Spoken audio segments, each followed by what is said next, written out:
Hey everyone, welcome back to Talk Tech with Tiff. Today I sat down with Noura and Kate, who are the founders of BYNK Media. They shared about the highs and the lows of starting a business, advice for other entrepreneurs, and also how to navigate the social media space. Also, if you haven't already, make sure to click the link down below to join my monthly newsletter. It's completely free and it features a lot of unique discount codes, career advice, and always a little personable aspect from me. Okay, let's just jump into it. Welcome to my new series called Talk Tech with Tiff, where I am sitting down with industry professionals to hear about their career journeys and current roles.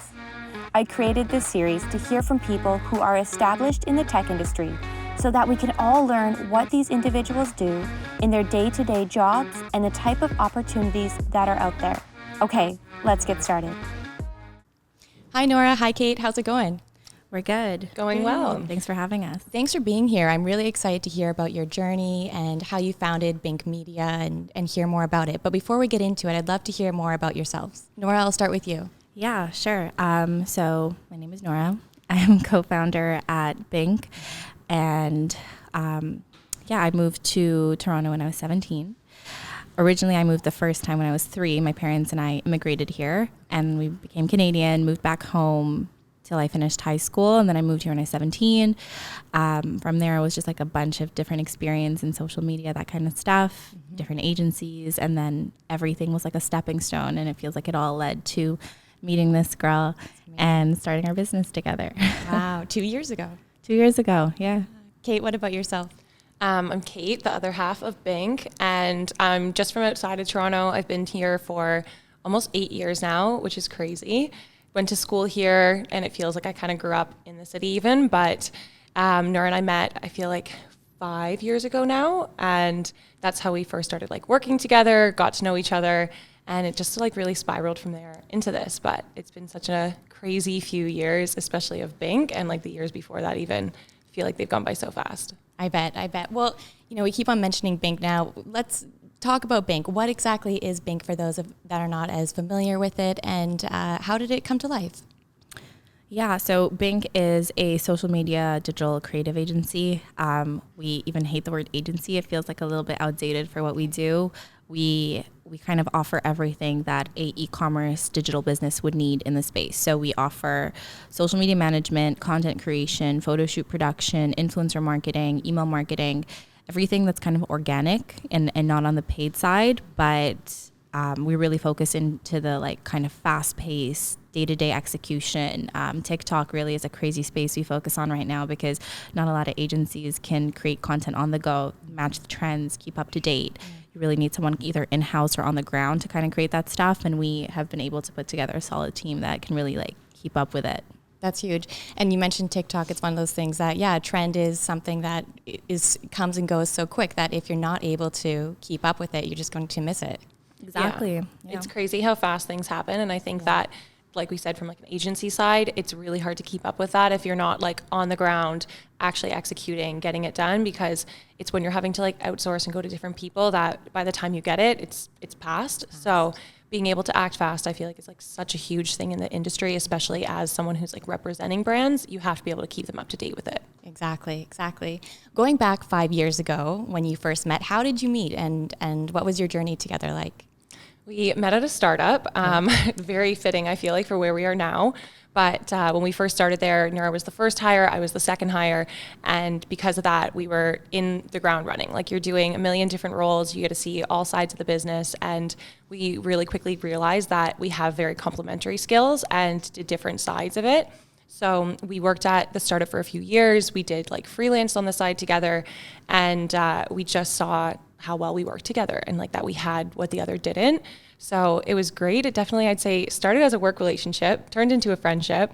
But I didn't think like her when we first met. she didn't know me when we first met. Sometimes that's how the best relationships though are formed. You know what I mean? Yeah. I think it was needed. We say that, we joke about it now because the funny thing is how BYNK started was entering the pandemic, we moved in together. It was, you remember, Toronto had the worst lockdown ever, and we couldn't go to each other's homes. You couldn't really leave your house. There's so much that you couldn't do, and we wanted to start a business, and we couldn't, like, work would take so much longer to do on Zoom, and Kate's an incredible designer, and I am not at all. I don't design. I'm more on the strategy side, but I would send ideas back and forth, and, like, the communication just wasn't working. So she calls me, and she's like, look, my roommate just left. Like, do you want to move in? Wow. And I was like, hell yeah. Let's do it. So we had no separation from each other. It was like COVID lockdown. We're forced to live with each other. We're working together nonstop. Like, we literally shared forks. Like, we were just like inseparable for months. I almost gave her COVID in the very beginning. And you're still here together today, so clearly it worked. It worked. Yeah. So that's great. Well, that's another question I had for you is a lot of people who are looking to start a business or getting into more of an entrepreneurship type role, some of them, well, most of them want to do it with a partner, with someone that they know, like a business partner. So how did you know that, it sounds like a dating question almost, but how did you know that you two were right for each other for creating a business? Like, was it kind of nerve-wracking going into it with a friendship? Was there any kind of fears of that, or? Absolutely not. I think that because of our background and where we came from, we started off working together. We freelanced together. We also seen different relationships. We knew exactly what we wanted and what we didn't want, and we were on the same page about it. And like Kate mentioned earlier, our skill sets are so complementary. So it went hand in hand. And then we're also super chill people. So it wasn't like complicated. It didn't feel like someone was out of line or like someone was in each other's like lane. It was like a puzzle piece. It fit, it made sense. And I feel like it's rare, you know, we don't always recommend friends doing business together, but I think it just really like worked hand in hand for us, and we were lucky that way. Yeah. And I feel like we both even say that like there isn't somebody else that we could see each other doing it with, just because it is really hard with a friend. Like, if you don't have the same work ethic or the same like work style even. So I feel like the fact that we did start in a work relationship, it's like we know how the other works. We know what we're bringing to the table from both sides. And I definitely get the appeal of wanting a co-founder, because we say countless times, like, I couldn't do this on my own, just because like the highs, the lows, you have to go through them on your own. It's a lot more challenging. So being able to have somebody with it that has the same like intentions and has the same like passions about it, I feel like is so much better. It makes a huge difference. It's funny because our moms say we look alike and we don't see it. We don't think our features are alike at all. But my mom will screenshot videos of Kate and send it to me and be like, "You look so good here, Noura." And I'm like, you gave birth to me. That's not your daughter. Like, you should know. That's hilarious. And I love it's your moms too. Like, you know, the people who know you the most. That's awesome. Oh, that's great. Okay, let me scroll down here for some other questions I have. What was the first moment you felt BYNK was successful? You know, you've been in it now for 2 years, so relatively new, but what was that aha moment? I mean, I feel like we feel the same way about this. We talk about it all the time, but most entrepreneurs you'll meet, most business owners, they're never going to tell you like, "Oh, I feel successful. We made it." Yeah. Anyone we ask or any mentor, anyone, we're just like, where are you at? How are you feeling? As soon as you hit your goal, you're looking at another one. It feels like you've already passed it. But for us, it's kind of like we have this like list of things that we've wanted to achieve and have achieved some, have not, but haven't ever felt like, oh my God, we made it. I think the first time that we looked at each other and we were like, yeah, we did that, was just at our 2-year. We're having lunch with our team, and one major thing that Kate and I we like really wanted when we first started was to create a space that felt safe to work at, a place that people wanted to be, a place that people felt valued. We were first and second hire ones, you know, so we know what it felt like, and we know what we wanted to create. And sitting at lunch, we had our team walk around the table, and everyone shared their like rose, bud, and thorn. And rose is like, you know, like your peak, your highlight. Yeah. Thorn is like the least thing you enjoy, or bud is something you look forward to. And it was so great listening to everyone, but I feel like the consistent theme on everyone was just that they just feel heard and they feel valued, and they were just thanking us for creating this place. And we just kind of like looked at each other like, yeah, we did that. That's huge. That gives me chills. That is the most important thing, as you know, when you are an employee, to feel heard, to feel valued, because that's missing in a lot of places. We were just so proud. I think that was like our main goal at the beginning. We're so proud that we hit that 2 years in, and we haven't had high turnover. Everyone that's been with us has either been with us from the beginning or joined in the last few months. And it's like, just means the world that that's something we were able to create. That is, congratulations. Thank you. That's Thank huge. you. Yeah. That is. I feel like our team is like such a huge part of our success and like where we are even. And it's obviously only been 2 years and there's now 11 of us, including Noura and myself. And it's crazy to be able to like look at that and see so many other people like having that same intention as us and like feeling the same way about it. I think that BYNK has given us such an opportunity to not only like bring at what we want to life, but also like give our team that opportunity and like bring them in that sense. And everybody's been growing into their own roles so well. In the beginning, similar to when we started, it's like you wear every hat and you do everything. Whereas we've gotten to more of like a stable place now that each individual can do what they really love and like focus on. And I think that's just been like a huge part, being able to see like how happy they are and excited about like coming into work. So I think that was like the biggest moment for us, but definitely agree with Noura that there's never going to be a time when you're like, I made it, I'm successful. Yeah. It's like always thinking about what's coming next and like what more you can be doing to get there. Yeah, exactly. If you're right. If you're thinking I've made it, I'm so successful, then you're putting too low of a ceiling on yourself or too low of goals. You always have to be continuing to reach for more. And if you're like comfortable in the position you're in, it's not going to stay, you know, things are going to consistently change. And I think especially the industry that we're in, it changes, like we said, so fast that if you're not keeping up with that and you're just like content with where you're sitting, you're going to fall behind. So it's a matter of like constantly having to look at what's next and try and get there. Exactly.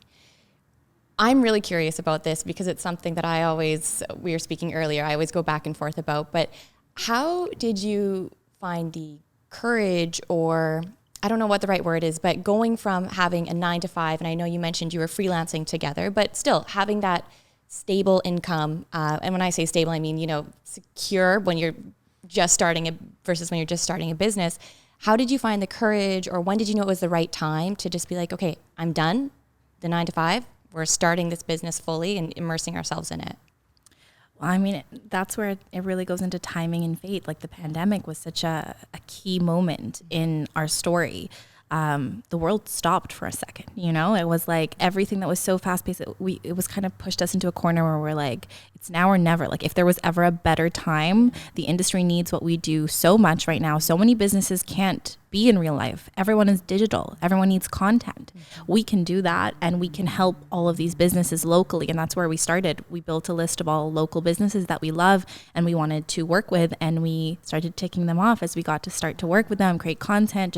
We started, like, money was never a thing. Budgets were never a thing. We just wanted to work and get our names out there and show what we could do as a pairing and not just as freelancers. And I think it was just the timing. So I know how daunting it can be to like pull the plug on like security and a nice paycheck. But I think it was just really the fact that it was like now or never, you know, we can circle back later in the future, we can get another job, but it's not like we're going out to dinners anytime soon. Exactly. Yeah. And I think it was just also like we realized we were at a point that if we wanted to take this full time and this is like truly what we wanted to do, you can't rely on that 9 to 5. And to be honest, neither of us really loved that as like a structure. I feel like coming from a startup is obviously very different. We've both had experience in like corporate jobs as well that we did not love. It didn't have like the creative freedom you want, but we were doing our jobs and then doing this as a secondary thing. And it was just like, you're sitting there with like multiple computers. Oops, sorry.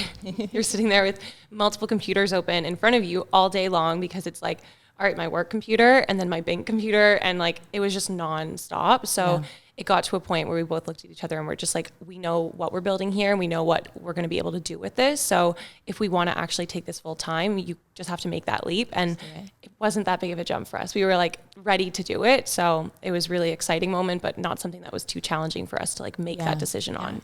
We spoke about this a minute ago, but I think it's the biggest thing that we say to any of our friends or anyone that's like, what's the biggest mistake, you know, founders make early on? And we're like, 1 foot in, 1 foot out. Yeah. If you're going in, just jump. Yes. You know, there's no point in starting a business. If you're not eating, breathing, sleeping your business, just don't do it because it's your baby. It needs all of you. And it just makes no sense. Like you're going to invest everything and you're like, it didn't work. Yeah. You didn't put it all in. Exactly. You know? Exactly. So that's really kind of how our mindset was. We're just like, just go for it. I love it. What was it like landing your first client? Yeah.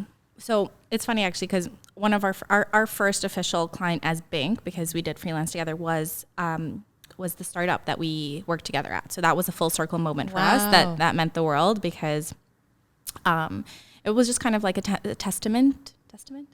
Is that the right Yeah, word? testament. It was a testament to our work, and that it carried through into our next business. So that was huge. And then the next moment that I feel like we kind of were like, okay, pinch me, was when Gwen's team reached out and we supported in the launch and continued to work with them on their social and influencer. And that moment that we flew to LA, we flew our team out and we got to produce the shoot. And then we also got to kind of work with Gwen. We were working so hard that we didn't get to like lift our heads up and just like be like, wait, what the hell is happening? Yeah.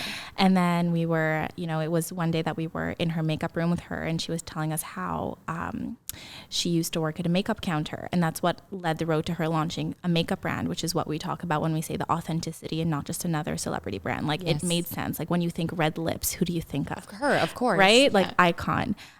So I think it was that moment that like we walked out of that room and we just looked at each other and we're like, is this real? What the fuck? It's like a moment that you actually feel like you're like not in it. Because in the moment, you're not going to be freaking out or like, oh my God, it's Gwen Stefani. And when we left, we were just like side eyes to each other, like that's happening. Like this is real. Yeah. Wow. Yeah. So that's incredible. Her team is absolutely like amazing to work with. Her internal team at Give, and it's just been one of the things that we're like, okay, that was really cool. A pinch me moment. Yeah. Definitely. Yeah. How did you, one last question around that then is, because it's huge.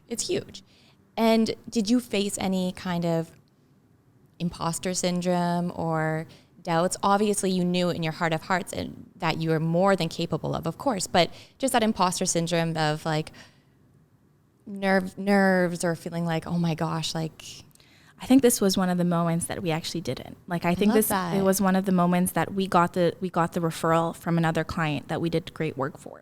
So it was just earned, and it was at a later stage in our business where we had a solid team that could handle the work, could support.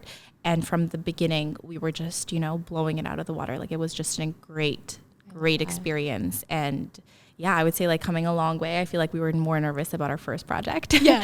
Because it was still us figuring out our system and our routine. But this wasn't in more than a year in. So I think it was one of those moments that we're like, we got this. Yeah, and like we went into it feeling really confident in what we did, and like we had our team already at that point that knew what they were doing, and it was like we didn't feel like we were jumping in over our heads. We were like, we know exactly how to approach this, exactly what we're going to do to like make this successful. And I think that going in with like that behind us made it feel so much more confident and like so much easier to just jump into it. Let's talk about funding. So for people who are looking to start a business or make that leap, what is some advice you would give around finding, if someone is looking to find funding? Did you have to find funding, if you don't mind me asking, or what was that process like? You're starting a new business and We had no funding to start, but we're also very good at being lean. And I think that'd be our best advice for like anybody, no matter what industry you're trying to get into, whatever business, try and be as lean as you can in the beginning. I think it's like Kate said, we didn't have any funding to start. We didn't have any funding, period. Ever. Today. But yes, to clarify. I think it was literally just like, again, two girls in their apartment doing the best possible work we could do. But thank you, pandemic. It was normal to be out of our apartment. Everyone is out of their apartment. We were camouflaged. We were competing with major agencies, but they also were on Zoom. So it was like, it just like worked. And the other piece was whatever we made, we put back in. It was just kind of all funneled in and like allowed us to hire, allowed us to keep moving. So it was like that lean mechanism that Kate mentioned. Yeah, invest back into your business. I think it's huge. And now you're a team of 11, just opened up an office. Like, Yes. it's Been exciting. That is really exciting. How has your definition of success changed over the past 2 years?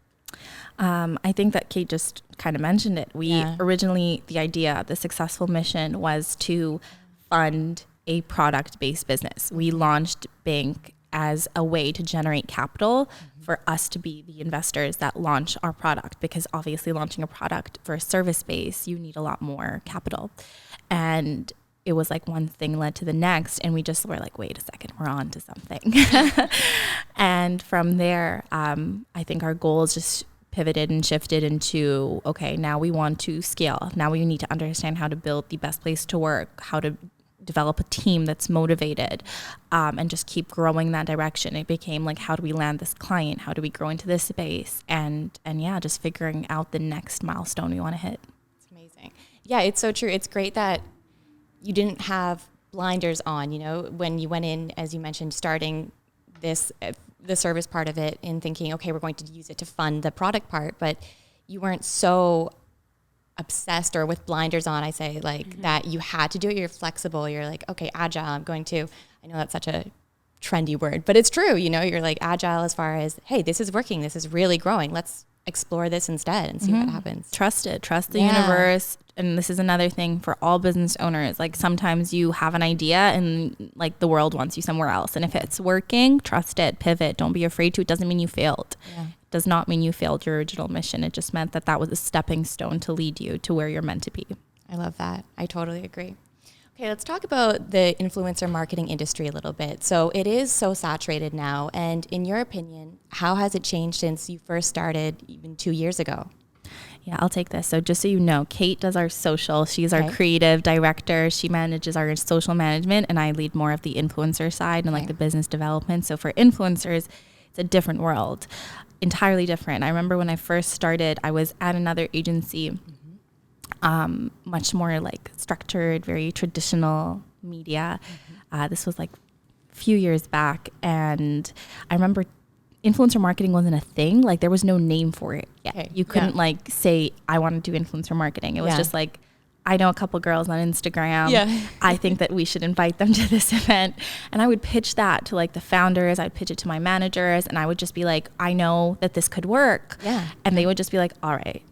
And I'm sitting there being like, I know that this is not conventional, but just like, I am shopping what they're wearing. Yes. You're appealing to a younger demographic. This is where they're at. Yeah. And this was like brick wall, cute photo era of Instagram. Yes. So that's kind of where it was. And now it's like evolved into this place that if businesses, it used to be like an add-on, like you maybe do some influencer marketing, but now it's like part of the marketing strategy. Yeah. And it needs to be so like specific, because you can't just like randomly gift people. Yeah. You can't randomly select budgets. Like it has become a whole business and a whole like sector that you can't sleep on, because if you don't, you're behind. Yeah. Businesses solely rely on it right now. I know, it's crazy. When I was looking at because VidCon's going on right now, and I was scrolling through social media and I saw someone I followed was going to the talk where Duolingo, am I saying that right? We're obsessed. They're so obsessed. Do an amazing job on socials. We talk about it nonstop with our team, and it's just like every day we'll send a new TikTok from them or something. Yeah. Their social manager has done such an amazing job with like the community side of it. For anyone that doesn't know, it's an app, and it's something that we would not normally be interested in. What is it? It's it teaches you to like learn languages. Learn languages. But they have the most incredible TikTok. It's so entertaining. You don't need to be interested in the app, but they just do an incredible job. And that's like the power of it. So we're obsessed. Yeah. I know. And I think it's kudos to whomever allowed initially, who was open-minded initially to the social team being able to start this, because that could have got shut down so quickly. Like, no, it's not us, it's not our alley. Great leadership. Yeah. And they even make jokes about that on their TikTok and stuff. Like sometimes she'll post a video, that like social manager, and have the caption about like, I'm going to get fired when my boss sees this. It's like they allow them to push those boundaries. And I think that's something that a lot of larger scale corporate companies don't allow, which is again one of the biggest like challenges we've seen in our experience, as well as just like from the outside. If you're not open to these like new ways, and like Gen Z, man, it's taking over, you have to be open to that, and you have to be adaptable, because you're going to fall behind. You're not going to be able to keep up with the current like social marketing kind of piece to it. Yeah, it's so true. Going back to speaking of social media and influencers, what are some things that you look for? I know you mentioned you're more on the influencer side, Noura. What are some things you look for in influencers? Is it followers, engagement, quality of content, all of the above? What's the focus? So I think that right now it's like the micro and macro influencer. There's no like a macro influencer is better than micro. I think that's a misconception, that you think you need to have a massive following. It's obviously fantastic, but we build strategies on both sides. So following is not something that I look at first, because if you have a lower following, you could be a great addition to our micro list. And if you have a larger following, you could be a great addition on the other list. I think engagement is so key, but engagement is in direct link to your authenticity on your page. The best we've seen is niched influencers because you're not just marketing every possible thing that anyone sends you. You're really speaking to a loyal following. Yeah. So whenever we're searching, we really kind of tie it to our client. Are we looking at someone in the beauty space, in the in the skincare space, in the tech space? Like we find kind of people that appeal to our client, and we look at their demographic, who watches, how do they engage, and are you yourself? Are you just, pushing whatever? And I think that's where, when we find influencers we connect with and we believe what they're saying, that's when we find the biggest conversion within our campaigns. That's huge. And I would even say that there's almost two sides to it. And from the social side, it's more like, what is your goal? Yeah. So is your goal selling it? And is it getting the exposure and marketing around it? Or is it the content? Because so many brands struggle with content. I feel because we said, it happens so fast and there's so many changes in it, that if your goal is content, they're technically still influencers, but we highlight them as content creators. Yeah. And so they might not have a huge following. They might not have a crazy engagement, but if they're creating the content that your brand needs, that's going to be so much more valuable for you to be then using on your page. So it's really what the goal of who you're looking for is, and then trying to find that right person. Yeah. When brands come to you or companies come to you, do they know what they want? Or do they come to you and be like, we kind of know what we want, but can you help us figure it out almost? I don't know if that makes sense. It depends. Yeah. Sometimes yes, sometimes no. I think most of the conversations are around what the goal is, what you're hoping to achieve. Sometimes we work with teams and they have great marketing teams internally, and we work with them as an extension. So it works hand in hand, and we're double the power. Yes. Sometimes we are working with teams that are kind of this is what we hope to achieve, and we don't know how to create it. And we present, a full-fledged strategy. So it kind of is depending on the founder, the team, what scale of their business they're at, but depends. Yeah. With all this, so let's talk a little bit about, kind of what we were speaking about with content and standing out, but especially right now I find, and really for the past few years, celebrities pushing out beauty brands or pushing out different kind of brands, and it's noisy out there. There's a lot of things going on. How do you ensure that the brands you work with stand out, like maybe the smaller ones, or, not the massive brands, I guess you could say? I think it's crazy though, because even from the large scale brands, obviously celebrity brands are huge. There's so many consistently coming out. It feels like, especially this year, it's every single week there's a new brand, and they're all in the same space. So it's a matter of how you're positioning yourself to stand out. And I think a big part of that is authenticity, especially if you have a huge face of the brand. It has to feel authentic, and it has to feel like they're actually involved in it, not just slapping their name on it. This is my thing. And I think the validation as well, because that's going to initially sell it, and it's going to be oh wow, I want to get this product from whoever I'm obsessed with. But once you actually try it, you need the validation behind the product. Yeah. And a lot of people are bringing in experts to speak to it on their internal teams, or positioning, here's how we're different, whether it's speaking to the formulation, the ingredients, the community aspect, but it's really having to differentiate yourself in that way. And then from a smaller brand perspective, I think it's, again, how you're presenting yourself. Yeah. And I think content has a huge play in that, because that's what's going to capture people's attention, and attention spans are short. So you have to make sure that you're consistently up on it. Yeah. And I feel we're repetitive in what we're saying, but it's just making sure you're staying with these trends, making sure that you're staying true to yourself as well, because if you're copying somebody, you're always going to be one step behind, and you are going to fall behind. So it's so true. Going back to attention spans, my boyfriend in the evening, he sits on the couch and then goes on. It drives me nuts, but he doesn't put his social media on silent. And I'm like, can you just please put it on silent? But I found it so interesting, because just as a human behavior, it's every maybe 1 to 2 seconds, it's a different noise. It's a different sound. It's a different sound. And I just was watching it, and I'm like, wow. As a creator myself, I'm like, there's no attention span. It's so little anymore that you have to catch them in 1 to 2 seconds, literally just what, and then he'll stop and he'll watch for a little bit one, and then we'll be going again and going again. Yeah. It's really interesting from a human behavioral side of things. Mm-hmm. Yeah. I watched a Netflix documentary. I'll send it to you later. I can't remember the name, but it was it was from the founding team members at Facebook, at Google, at Snapchat, at whatever. And they were just talking about how turn your notifications off. They're just trust us, already our job is to come up with ways to keep you in the app internally. longer, on the pages longer. And obviously this is against our job because we're also like, how do we capture people's attention longer? Yeah. But as humans and as like individuals, like we say this all the time, we need to disconnect from our phones. Like we work all day long. That's 8 hours that we need to be on social media. Like it's not like an office space where we're like, put your phones down and work. Yeah, like, exactly. We need to be on the apps. Immersed in it. Immersed in it. We eat, breathe, sleep. So sometimes we're just like, oh, turn it off. Yeah. Like just shut it all off. Shut it all off, all the noise. So do you think for anyone who's watching this who wants to be an influencer or content creator, I know you mentioned niching down is always a good way to start. Do you think if they're choosing one platform, would it be TikTok right now or TikTok. I know. Definitely. I agree. TikTok, you can grow on TikTok right now, but not for long. Like obviously the app will have a quicker cycle. Yeah. But Instagram it's so hard now. It's so saturated.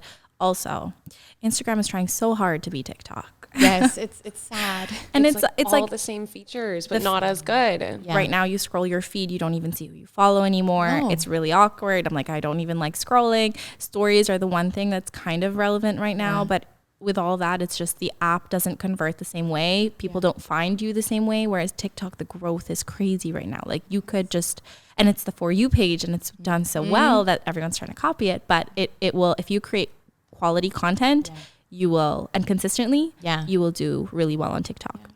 Do you think with Instagram it's going to become, I mean, you know, everyone says it will become the next Facebook or it is already the next Facebook. Do you think there will always be a space that will always be used for a space for marketing still, just as the demographic on Instagram ages, it's just targeting different, you know, products towards that age group? I don't know. Well, what we say now is we kind of use Instagram like our business card, like it's your portfolio. Photographers show off their work. I network. That's where I meet a lot of people that we end up working with. Yeah. So it's still necessary. And for businesses, it's like transitioning into more of like an e-commerce platform. Yeah. You can shop it. You have a great page. It's still necessary. It has not become obsolete yet. But it really depends on what the next coming updates. Are they going to listen to their community? Are they going to listen? And they're trying. I don't know if you know about the drop down menu that allows you to like see your feed like chronologically, or you see your friends. Like, so they're updating things that are trying to like listen to the customer base. So it could work out. Yeah. But as of right now, people are spending a lot more time on TikTok. Yeah. So I think that might, especially the younger generation, it's kind of like everyone's like on Snapchat and TikTok and like ignoring Instagram. So we'll see. I don't know. Yeah. It's funny actually too. Instagram recently had an update where, again, trying to be like TikTok, they made your homepage full screen. And when you scrolled, it was so bad. And like out of our whole team, we were all just like waiting. Like no one wanted to get it and I got it. Oh. And I did not use the app for like over a week almost, because it's just like when you're scrolling, the user like experience was so bad. And it's just like trying so hard to be something that it's not. It's not giving you the right type of marketing that you're wanting to be getting out of it. And within a week, it was switched back. And I think it just shows that it's like, at least Instagram is somewhat listening to their community. So they realize like what's working versus what isn't. But I do think that they need to somehow update because they're really, really falling behind. Our screen time was so down. It was so bad, like the difference it made. And I'm like, I have to use it for work. So I'm obviously still in the app, but I was not on my personal page. I was switching to like our business one because our business page hadn't changed. And I was just like, I'm not using my personal account anymore because it was such a huge difference. So I think that it's just like looking at Instagram as like your second e-commerce platform, more as like a website, education, and like keep the traction of like engaging with your followers, but it's not having the same type of reach as a TikTok is anymore. No. Yeah. I always end on this note, which is, what advice would you give to your younger self? I think that I would just say to never question my value, to kind of believe in the ideas that I had and continue to have, and just make sure that if you're speaking to someone and they don't understand it yet, to take it okay, because they will eventually. I love that. I feel like my answer is similar in a sense, but don't take no for an answer. And with that, it's like you are going to hear it a lot, no matter what it is that you're trying to do. And don't take that as like, well, I'm right and I know I'm right, but take it as like, okay, what can I learn from this to be better for next time? There's always going to be people that tell you no. And if you know that you have a good idea and you know that it's going to work. Just keep trying. Yeah, I totally agree. I always say the more no's you hear, the better, because it means you're pushing the boundaries, you're doing different things, and people like to stay comfortable. They don't like to think outside the box or what could be, so they just shut it down with a no. Yeah. Thank you both so much for being here today. I feel so inspired listening to both of your stories and where you're at today, and I'm so excited to see where BYNK Media will go. It's just going to continue to flourish and take over the world. Thank you for having us. Our in-syncness is popping up at the end there.